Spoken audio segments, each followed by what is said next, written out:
For Get Online Week, we decided we would get some more people online, and we mean that quite literally, because these people can't get a broadband connection at all.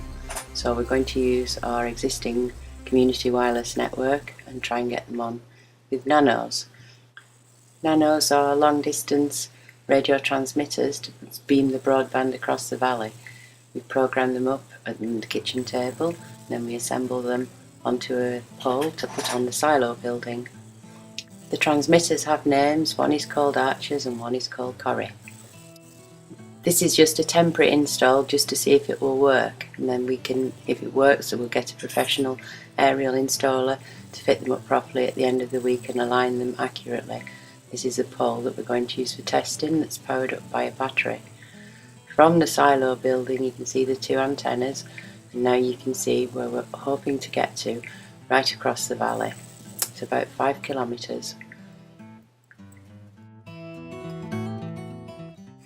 This is all part of a sort of a Phi-Wi-Pi experiment because it's a mixture of fibre and wireless. We're joining fibre to wireless to fibre to wireless. So the mast that used to supply us can't supply us in the quantity of backhaul that we need. So we've got to find alternative methods. First stop was go down to the valley, to the farm, and see if we could see my farm from that farm. And we could. And we had a very good reading once we got the transmitter high enough.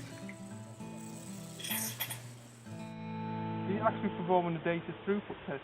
I'm not doing that at the moment, no, because I'm looking at the radio signal strength on here, and it's 162 megahertz. We then went across the valley to the other farm we were looking at from my farm and set the equipment up there, so you can just see my farm way in the distance, a white blob. We have plans one day to get fibre to this particular farm, and so this will become our local parish digital village pump.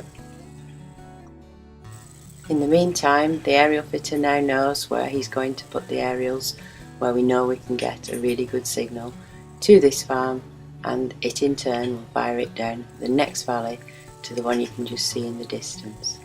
There's a lot to do.